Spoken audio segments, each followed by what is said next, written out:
workshops for youth workers and guardians and things like that.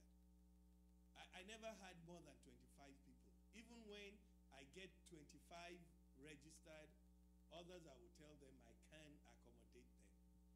Because once you are more than 25, to be able to communicate, to be able to voice out what you are going through, it's always difficult sometimes. But this is something that, hey, it's about you, it's about me. Because, you know, I always think about it. What would have happened if whoever led me to Christ did not do it? What would I become of me? Think about it in your life. Whoever God used to lead you to Christ, imagine that person did not do it and you are not saved yet. What would have become of you? Have you ever thought of that? And you know the only thing that happens to me, I want you to really hear this. When I got saved, I said to myself, if God really knew who I was, he wouldn't save me. I thought God didn't know who I was.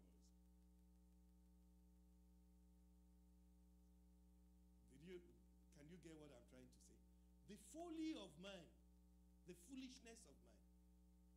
God saved me, and I thought if God really knew who I was, he wouldn't save me. What would you say about that kind of a person? You say, that guy is a foolish person. Because he thought it his own power, his own effort that saved him. No, it's God. But think about this. You see the lost. Those people we call the lost in the church. We're going to do evangelism to the lost. Is that not how we present it? Those people we call the lost are the children, the young one that you and I failed to lead to Christ when they were young. And then they grew up and became the lost that the church is running after. Think about it. There are still some kids that are not led to Christ now. And then they will grow up and then we'll say they become the city drunk. They become this, they become that. You know why? Because we, the church, we failed to help them when they needed the help. Those are the things that inspire me to do what I do. You know, I was sitting in my car outside there, and a primary school classmate of mine that I've not seen brought Mama. And he came down, was trying to find which door that Mama could come in. And he came to me and said, which door is the way in? And I looked at him. I said, Ayo. He said, Dele Dunji.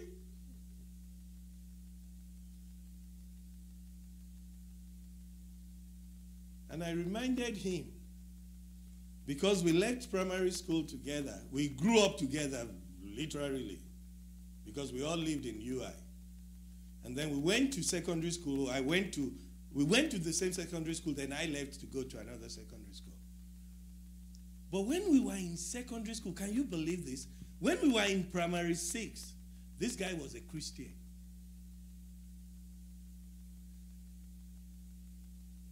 I used to tell people I envied him. That how can somebody in primary 6 become a Christian? And then he got to secondary school, he was a Christian. But by the time he graduated, he fell out. You're getting my point. But guess what? The seed has been sown in him. So today he was telling me, I said, man, I ran away, but I got to be back as a Christian. That's what we are doing. That's what you are doing. Honestly, I love pastors because I pastored for 13 years. But I'm not a pastor. I'm a pastor helper. I try because there's so much pastors are doing. And if we want to go by the scripture, if we want to be biblical, what God said they should do is spend time to study the word and pray. That's what God calls them to. Study the word and share the word with the people, teach the people the word, and pray for the people. But guess what? There are other stuff we drop on the pastors. Oh, my son has a problem. Pastor, please do this. Oh, my wife is in. My pastor, come. Oh, my dad died. Pastor, come. So there was so much, and it makes the pastors ineffective in their main calling of prayers and study the word. But having said that, God spoke to some of us that then you have to release the pastor of some of this burden so that the power can be returned into the house of God. The reason it looks like the church is weak is not that the church is weak. The church is as powerful as it will ever be. But because we overburden the men of God and the women of God that were supposed to spend time in prayers and what? And in study of the word. So they are not getting the result they should get. And ministry does not exist outside of the church. Ministry exists within the church. I said that to say this. So this that I do, we have a program we do, which will let you know as time goes on, whereby we certified people to use that model that they showed up there. Because it's copyrighted by the Copyright Office of the Washington, D.C. So it cannot be used. It's not something that, oh, I saw this thing. It's like any other model that has been developed, and they are intellectual properties. But when I go to churches, I tell people, you can write down, you can, as long as you are not taking the model to say, I'm using this model, you can use it. That's what intellectual properties are all about. So this morning, we're just going to jump into it and then we run. Because I want you to see something. I won't lie to you. God, how many people know that God, He doesn't make any mistake. He makes no mistake. He's a perfect God. We are the ones that are not perfect. So sometimes when we look at things, if you look at things from the lens of God, you know that even if it's just one person here, God is still perfect. But to us, we say, why are people not here? It doesn't bother me. Because if we start doing that, then we start moving away from trusting the God who can make it happen to trust on ourselves who can do nothing. You know, I was in a place and I was talking and I told them something. And I saw everybody went quiet. I said, stop trusting in your prayers. And the whole church went, wow. I said, but start trusting in whom you pray to. Haven't you met people that they tell you, if I pray for you? I said, you? And your situation is still like this? And you want to pray for me? But if you tell me that, if I talk to my God, then I will know that He's still working in the two of us. But you see, the human nature makes you point at yourself. People like us that came out of cultural anthropology, that's why I know so much about the culture. Not only that I live the culture, I studied the culture. That's my background in my bachelor's. And in cultural anthropology, you know the God of cultural anthropology is science, and their God is evolution, which is, hey, hell. And my desire was to become a professor of anthropology. Because I love, you know, it's so fascinating when you talk about things like Australopithecus afarensis, Australopithecus robustus, Neanderthal man, and all those finding Odoyan God. You feel excited. You think you are doing something crazy. And it's hell. And I did all that, started the masters, and God came and said, no, I'm bringing you to where I want you to be. But all those ones are part of my plan, the big plan of God. So it's not by chance you are here. Why am I saying all this? I want you to understand that your culture is not, nothing is bad in your culture, but how you apply it. That's where the confusion is coming. And I'll be honest with you, those your children, they are crying, but they have no voice to be heard. And what are they crying for? I wish mommy can just slow down and listen to me.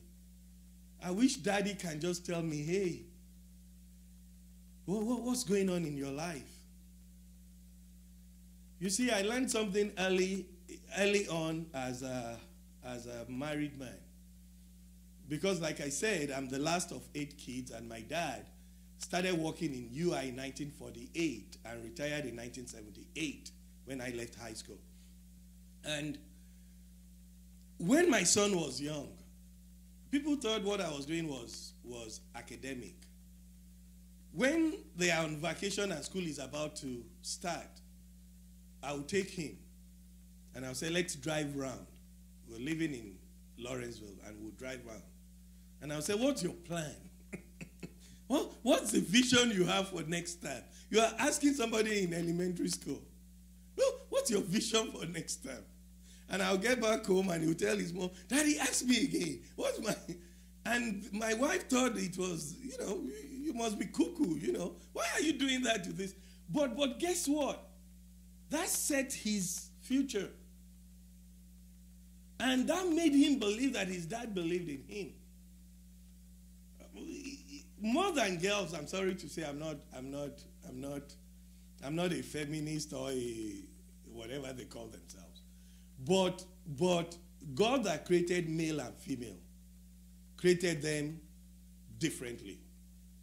You see, male child, when you show love to a male child, especially the dad, he goes about boasting about it, feeling like he's on top of the world. Girls or female children love it, but they only show the emotion of it. They don't show the masculine of it. What I'm trying to say is, so that is one thing we have to do. And that is the first thing we're going to look at as we get into this morning.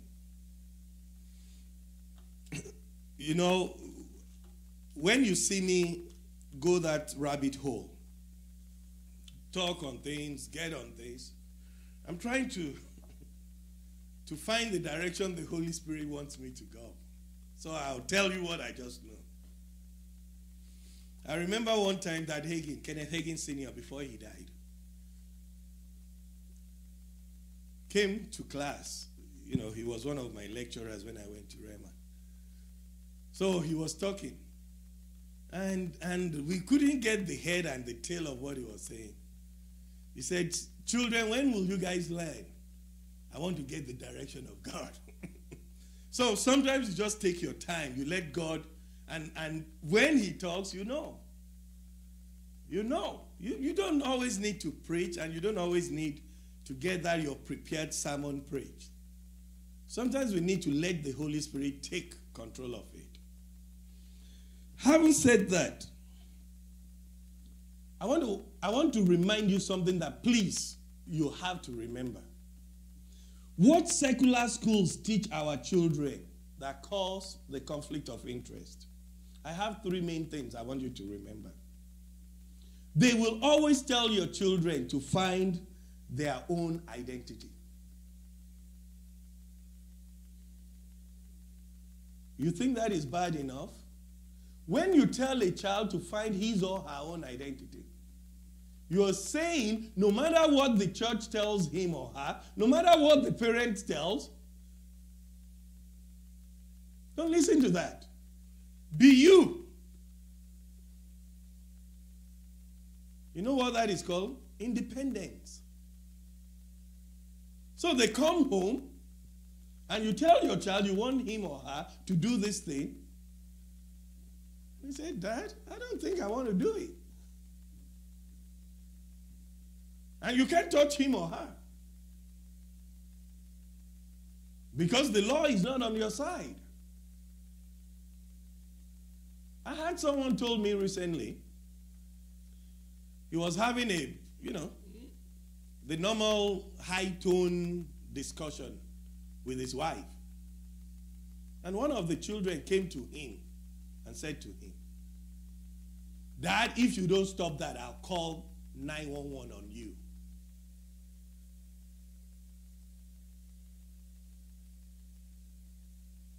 He said he just walked, kept quiet, packed his things, get inside his car, and drove out.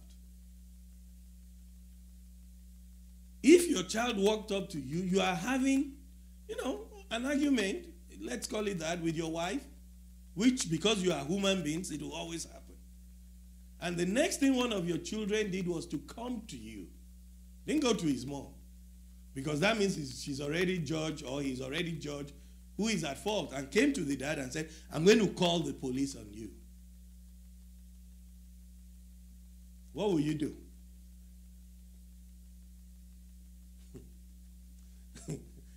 I told him, I said, I would have done the same thing you did.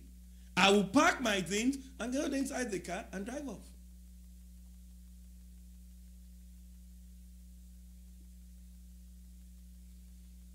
Then what will happen the next day?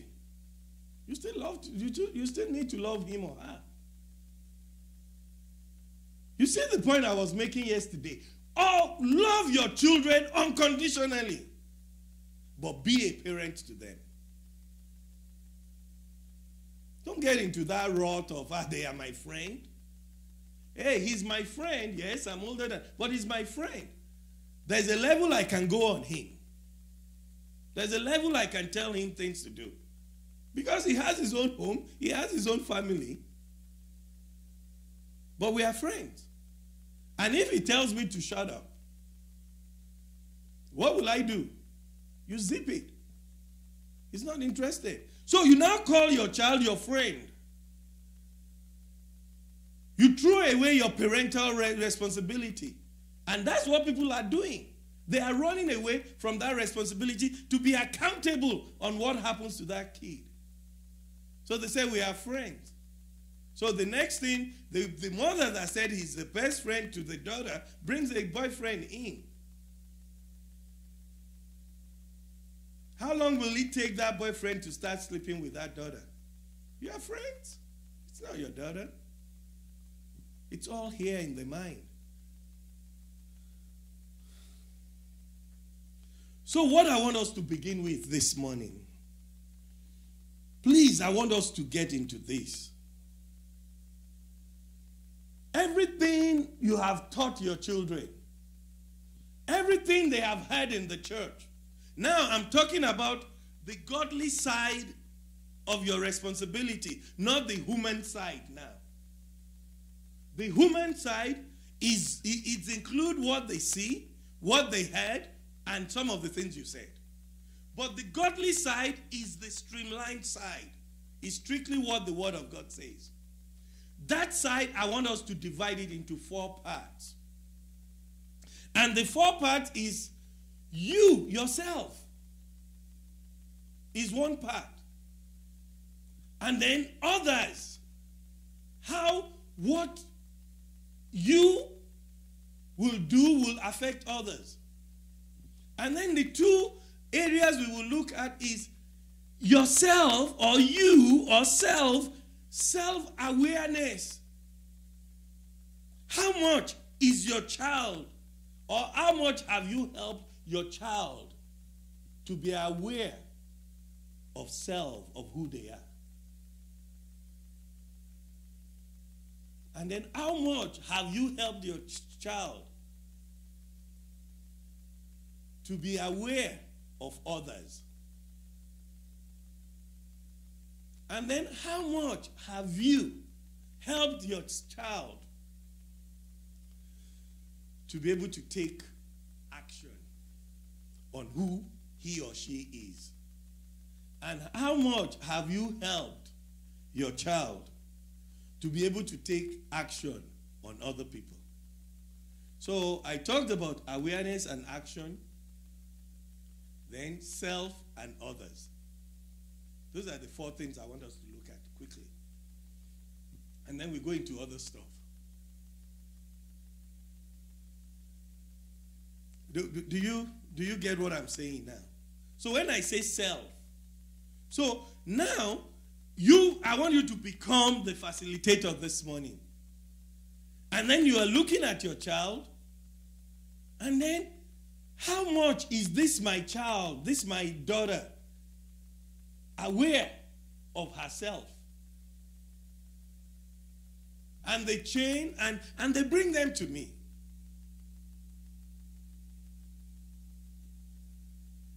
Honestly speaking, there's nothing about emotion in it. It's work. And you just do it as work. They put chain around him, they lock him, it doesn't bother me. But the first thing I try to do is, I try to ask, in the simplest way, if he or she understands who he or she is. Most people describe themselves with their situation. Most inmates will tell you, I'm an inmate. Some will go to the level and say, I killed someone. Where did that start from? The Bible.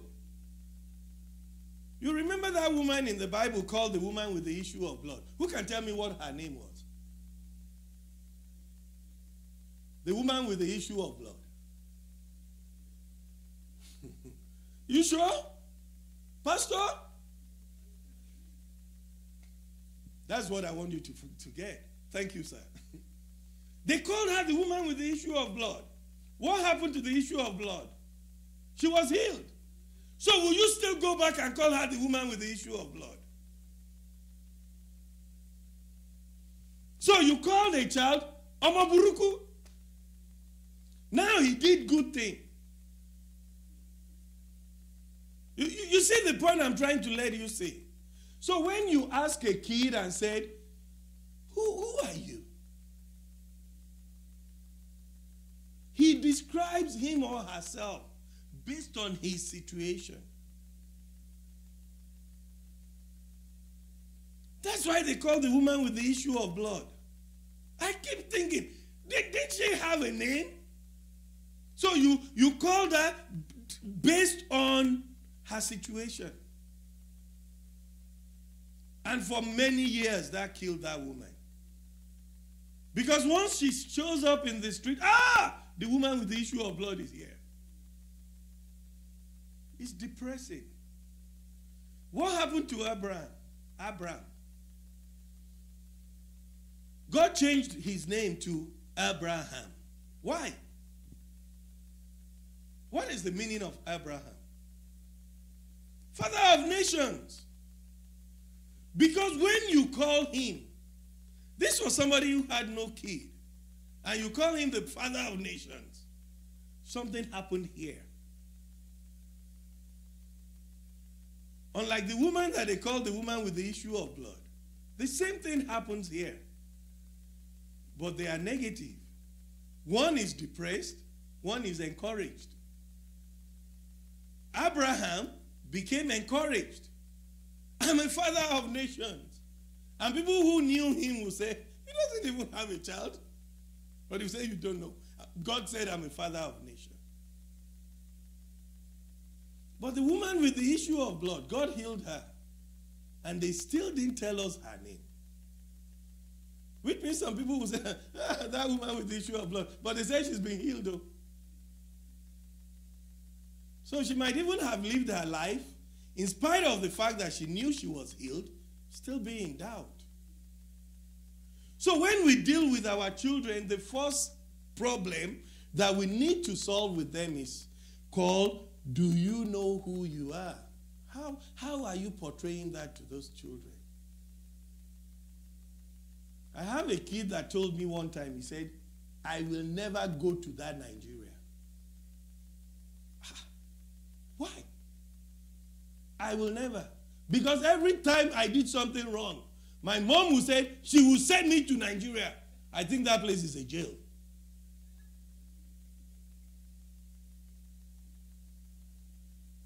Think about it. And you wonder the kid start acting up. You have given him a wrong impression. I know a kid that finished high school, had never been to Nigeria, finished high school here, and started troubling the parent. I have to know Nigeria. What was the difference? The parents must have said so much about while we were growing up. Oh, we had fun. That country. Oh, it's a great place. So that boy was so curious about going. And then he finished high school in Collins Hill, was going to go. You know what he did? He went and bought a t-shirt, white t-shirt, and said they should make it green, white, green. And he went for 10 days. And he loved it. And when he came back, I said, what did you love in Nigeria? He said, I love that suya. I ate suya every day for 10 days. I said, will you go back? He said, I will always love to visit. Now he realized there are some shortcomings there. But that didn't still stop him wanting to still go back. You know what we are talking about? We are talking about self-awareness. And we are talking about who do you know who you are? That's talking about that kid, your kid. If I meet your daughter or your son, who will he or she tell me he or she is?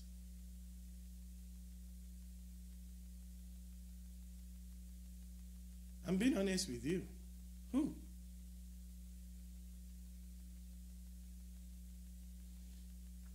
Do you know your strong point? The strength. Even some adults don't know their strength. Do you know how far you can go?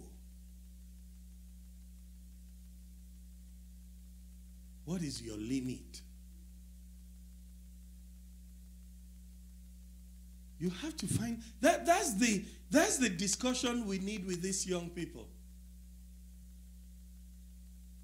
And it's not go and take a book, let's do a study. No. It's just a friendly talk. Honey, what's your strength? What do you really like doing?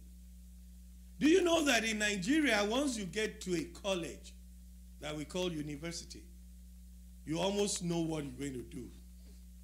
Oh, I'm going in for medicine. I'm going in for accounting. Oh, Lord, I'm sorry. Shoot.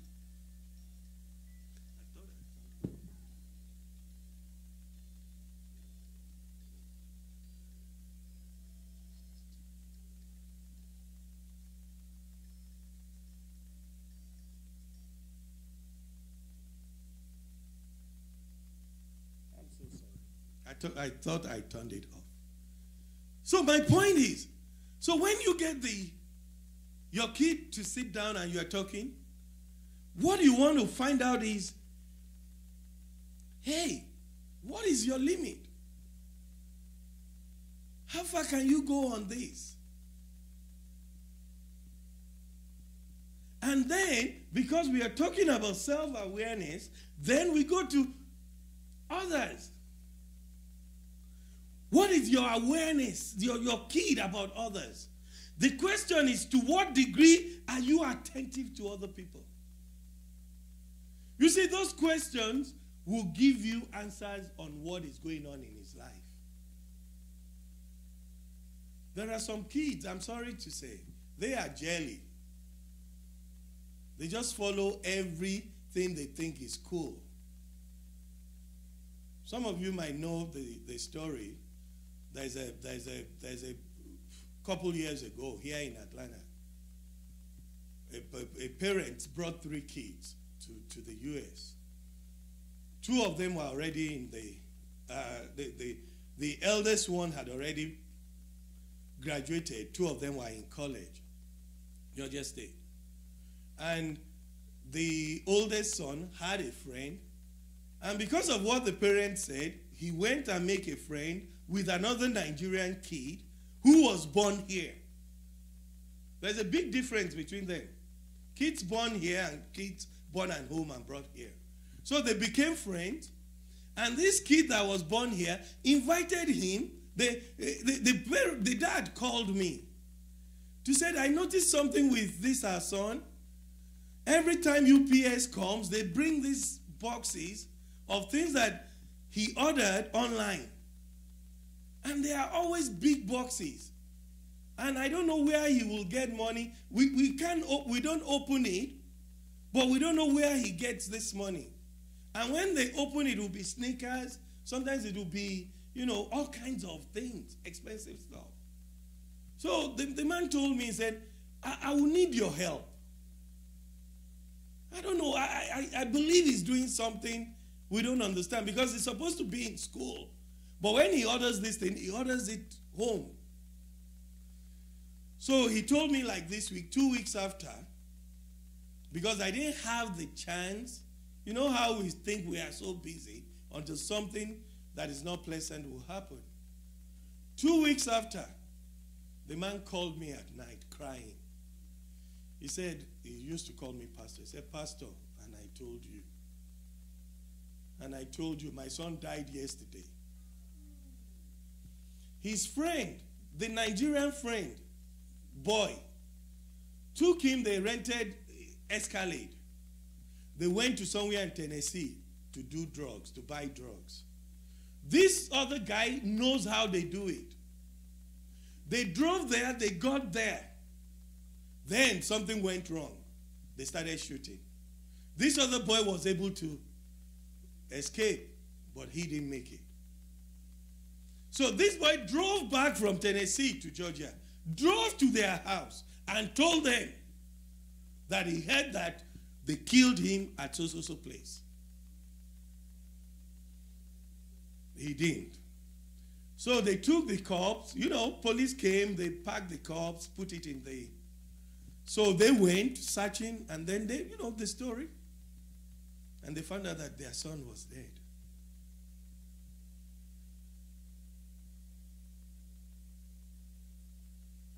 And they called me.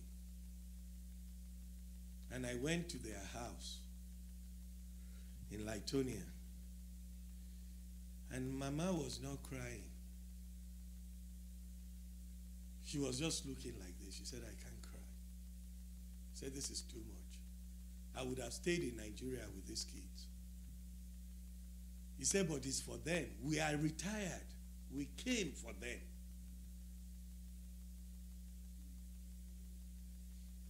Most of the pastors, Pastor Mike, all of us were at the funeral.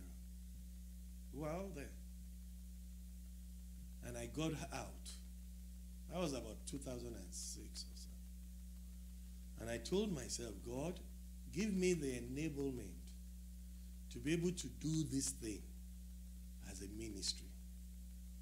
Because I could have helped them. I could have helped them. And that's it. Another incident. A 13-year-old Nigerian boy, 13, hung himself in his room and committed suicide. This story, you would never be able to believe what happened.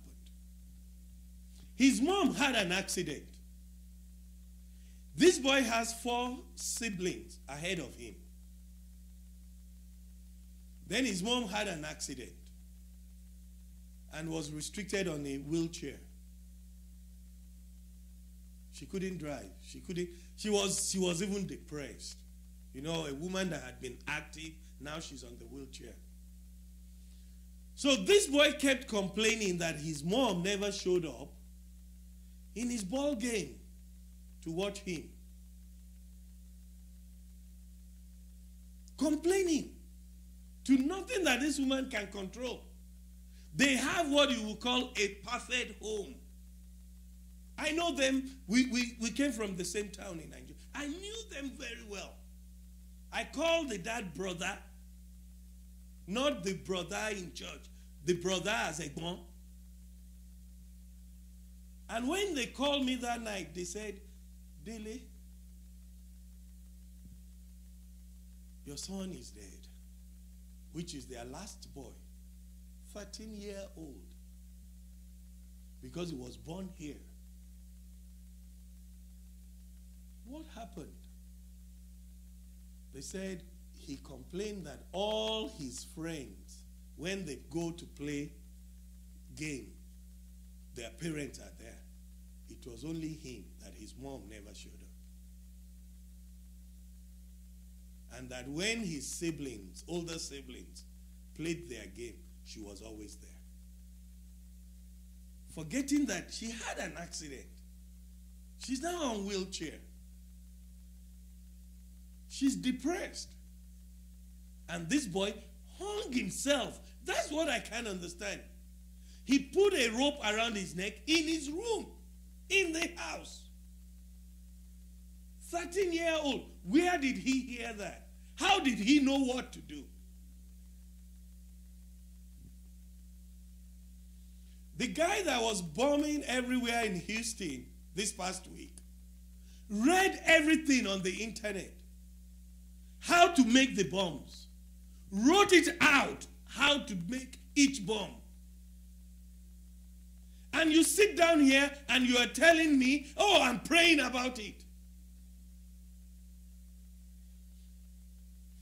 I have another issue. The 13-year-old Nigerian kids that was taken to the Superior Court and ended up with the ankle monitor. When they came to me, they have not even presented the case in the Superior Court. I looked at the mother of this kid. I said, please, ma, go and do anything and find the DA before they present this case. He said, no, I told my pastor. They said we will pray about it. I said, do you know what prayer is? Prayer is one of the signs that I know that you are a Christian. It's not a big deal. If you tell me that you pray, then I will say, man, that's a Christian. It's not because you have a problem. You must pray without ceasing as a born-again believer. Don't come and tell me, hey, we are having one special prayer meeting, then that's when I will pray. Then what have you been doing before?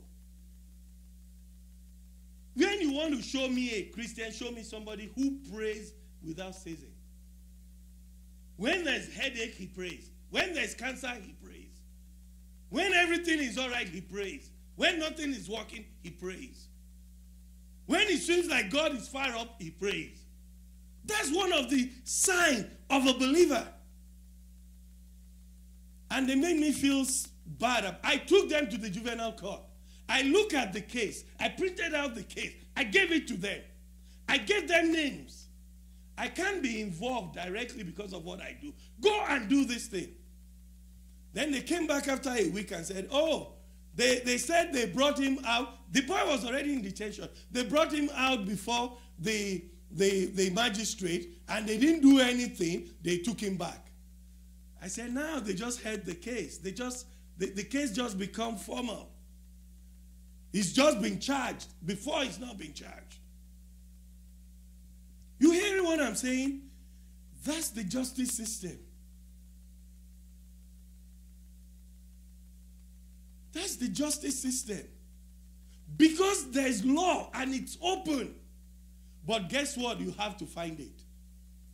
When I was doing my PhD, there's something they used to tell us. They said information is everywhere. But you know the problem with the information? You have to find it.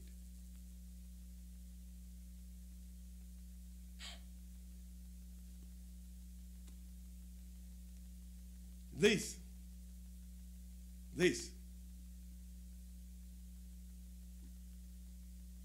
is light.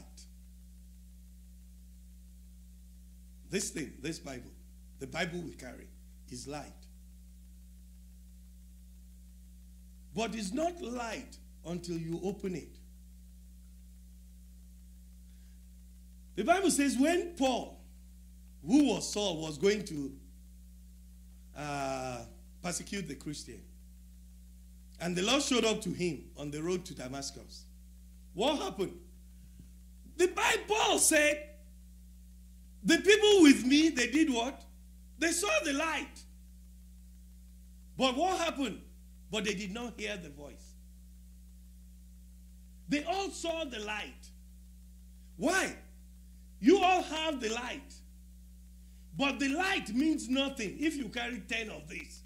When you are coming to church, you put it on your head, 10. And you come inside church. You are carrying light. But it means nothing until you have the voice in this light. So all the people with Paul, they saw the light. But it was only Paul that heard the voice. The children are in our home. They are watching us. But you see two things. You remember when we talk about the doctrine of devil. Two things the doctrine of devil does is it gives you rejection and gives you unforgiveness. That's the main thing in the doctrine of devil. Rejection and unforgiveness. When you are rejected, if I want to talk to him and he's so busy with his phone, guess what? I make up my mind. This guy doesn't like me. That's rejection. There was this girl and his brother. The girl was in the last year of middle school. The brother was in first year. When the brother was still in elementary school and the sister was in middle school, the two of them will hold hands to the bus stop. When the bus comes, it takes them. They go to school differently. But now they are both in middle school. So the two of them will go to the bus stop at the same time. When they get to the bus stop, because it's in the same subdivision, the boy, his youngest brother, will go to the boys because the boys will stand on one side, the girls, and unfortunately, this is the only girl in middle school in the subdivision. So she will stand alone. His brother will stand with the other boys. But when they were in middle school and elementary school, back home, I mean after school, his brother makes fun of her and said, hey, you are fat girl, They are siblings. They run after her, they beat them, I'm going to spank you. They run and they do the joke. But now they are both in middle school. They go to school together. His brother will leave her sister and stay with the other boys. And one day they were talking. And they will talk. And because the girl was standing alone, he will look at them and thought they were talking about him. That thing goes on like that for a week. And the girl got home and told his brother and said, you started that thing with your friends. You called me fat. He said, no. We were not talking about you. That I was even looking at you while you were looking at us in a way like no. The next thing the girl said to her parents, I'm not going to that school again. Guess what the parents said? Oh, they don't like you in that school. He said, yes. Was it in the school that something happened? Just at the bus stop.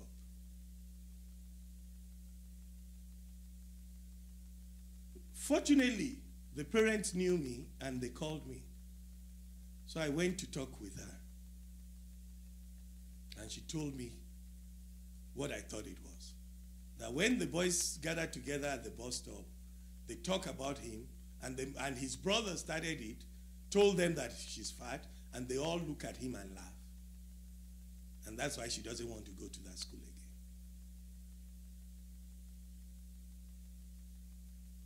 Who will ever find that out? Because the parents were already making plans to take her to another school. It takes more than just the way I said it. I mean, it continues and the thing was just growing. The girl was just, and the grades were just dropping. This was like an all A's girl, started coming like, She would get to school, sometimes would not even go to classes. It was getting that bad. So we traced the whole thing. None of those boys talked about him, about her. The point I'm trying to make is, what is making kids? You see how rejection came in there. And you look at it from your window and look at your kids at the bus stop and you see that happen. The boys will stay sometimes, one or two girls will just stand in one corner. And if they have more girls, the girls will stand together and the boy will stay in one corner. And then one day will come, that boy will feel, I'm not going that route again. You understand what I'm saying? What is causing the problem here is so easy. And then you look at the bus stop in another bus stop and you see one white kid standing on the side and some girl standing and he's just doing his thing. You know why? That's the environment he was raised in. He's used to it. It doesn't bother him. I was on 85 one day. I was driving. A woman had a baby at the back of his car. In the, what do you call it? Car seat. And there was this crazy traffic that morning. And I was next to her. You know how you look at a baby in a car? You will expect the baby to blink. I slowed down, to create attention on this baby. The baby just sat like this. I'm being honest with you. I thought, is this baby alive or is he or she dead? Just like this. And the car kept going. It was troubling me. I said, should I call 911? Suddenly, I didn't know what happened. The woman turned back and said something. And the guy, the child, picked it and sat again. Oh, my son, when he was young, and he wouldn't even want us to put it on that car seat. And when you finally put him, he's looking at everything on the side. That's an African child. So he gets to school, they said, oh, he has ADHD. You're crazy. My mom said, Dele, are you still there? I'm gone. She thought I'm still sitting where I should be sitting. I'm already outside playing football. The point I'm trying to make is, your gene is in your children. In spite of the fact you had them here, you raised them here. That's something science has proved. So that tendency for them to be a little bit on the restless side is there. So it's not that your kid is not, it's just that you have to let them understand and work with you. For 11 years, I've been an English pastor to an all-Korean university, all-Korean church. 11 years, up till now. I'm the only one that is black. I'm the only one that don't speak Korean. And it's only God that has been helping me there. And people always wonder, how did you get there? How? I said, just leave that for God. So one time, one of the students went to the, it's not the hospital, it's not the clinic. What do we call that? Not emergency. Not doctor's office. Not urgent care. No. What did you call? Healthcare. Sorry. She just went there. You know, it's like it's free or something. She went in there. So when they did the test, they found, what is that thing that we take inoculation for? TB. You know, if they test any of you, if you take, you'll be positive. So they found her positive because she's from Korea. She doesn't speak English. So they said, you are positive. You have to. She said, no. She just looked. So she went home after the treatment. They gave her some things. And then they sent her letters upon letters to go back for the testing. She would just take it and trash it. She would take it and trash it. take the letters in the mail and trash. So one day the deputy, the sheriff, showed up on her door. And she was arrested, locked up in the jail here. Yeah. Because she was supposed to go. She was supposed to go for treatment. She didn't go. So they picked her up. And I'm the English pastor. So now, I have to go to the jail. But I will not be able to talk to her because nobody could talk to her. Because she doesn't understand English except Korean. So I have to take a Korean person with me. So I took a pastor who understands a little bit of English. So we went in. They didn't even at first wanted her to enter because she's not registered as a minister in the jail. So, but because of me, we went in. And we talked, and then they said she had to go through that treatment in jail before they will, So she spent almost a month before they released her. So when she came out, so I added this to one of the teaching I do. That please, if you go to the healthcare, and they said, you are positive with TB, let them understand you took the inoculation. The inoculation is TB that is injected in you. That's how they deal with it. To be honest with you, with all my education, I didn't even know that until that happened. And I had to find out. So my point is, it could have happened to any one of us.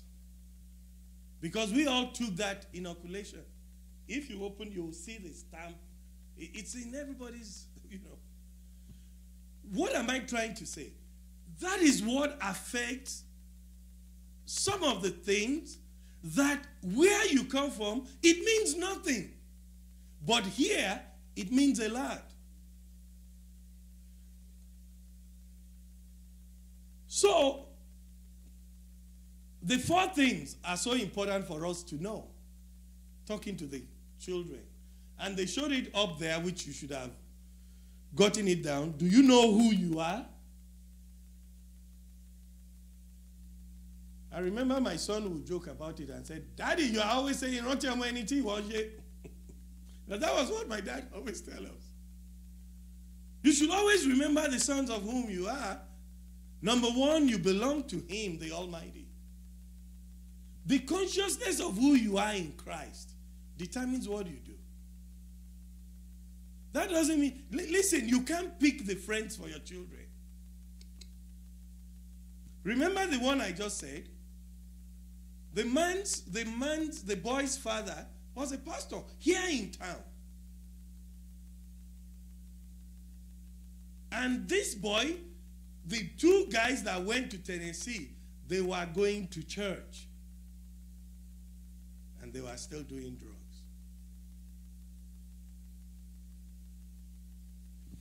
There was a guy, a young kid, in high school. He was arrested. They left school, went to somewhere, and they went to do drugs. They went to just marijuana. And the police, and somebody in the neighborhood, they went to like an abandoned house, and somebody in the subdivision saw them and called the police, and they were arrested.